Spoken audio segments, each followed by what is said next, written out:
Hindi lahat ng power bank ay pwedeng dalhin sa eroplano, no? Yung iba, pinaiiwan. Kasi dapat yung mga safe lang, no, na i-carry on board. Oo. So, merong mga specific na power bank na pwede lang. And isa ito doon. This is Handin.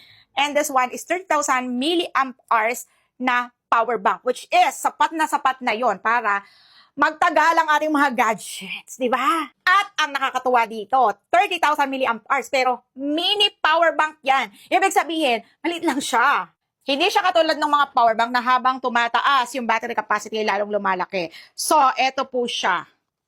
'Di ba? Ang liit niya lang. Oh, 'di ba? Sang ka diyan. At guys, this is 35 watts fast charging, which means pwede mo tong gamitin ano sa iyong laptop, no? Halimbawa sa MacBook pwede siya.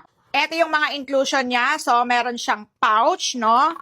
Etong kanyang paperworks, and of course, sticker para pang-design. Ganon. So, meron siyang built-in cable, which means hindi mo kailangan magdala ng cable. O, ayan na siya. So, bukod dito sa ating built-in cable, guys, ay pwedeng-pwede mo siyang gamitan ng cord, no, na USB-A yung kabilang side. Tapos, pwede ring Type-C to Type-C. So, i-charge mo siya dito sa Type-C, no? Pero upon checking the box, hindi ko lang alam kung na-miss ko siya, pero wala siyang kasamang extra cable, which is, for me, okay lang naman. Kasi usually naman, yung mga phone natin, meron namang cable na kasama yun. Ngayon, kung pagtatangkaan mo na pindutin to, katulad ko, tapos inisip ko, bakit hindi napipindot? O, wag mong pindutin.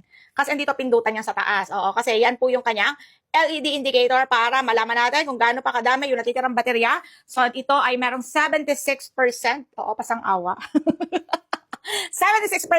Okay, guys, for your reference, no, kaya makapag-full charge niyan na halimbawa naka-turn off, no?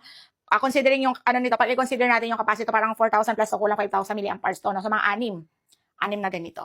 Wag mo lang gamitin habang naka-charge, no? Di ba ka-6 yan? Ayan, so, ayan, malapit na ang summer, malapit na ang gala. Kaya ano pang iniintay nyo? Bumili na kayo nito. Kung wala pa kayong power bank na safe on board. Or safe to carry on board. Mahirap na.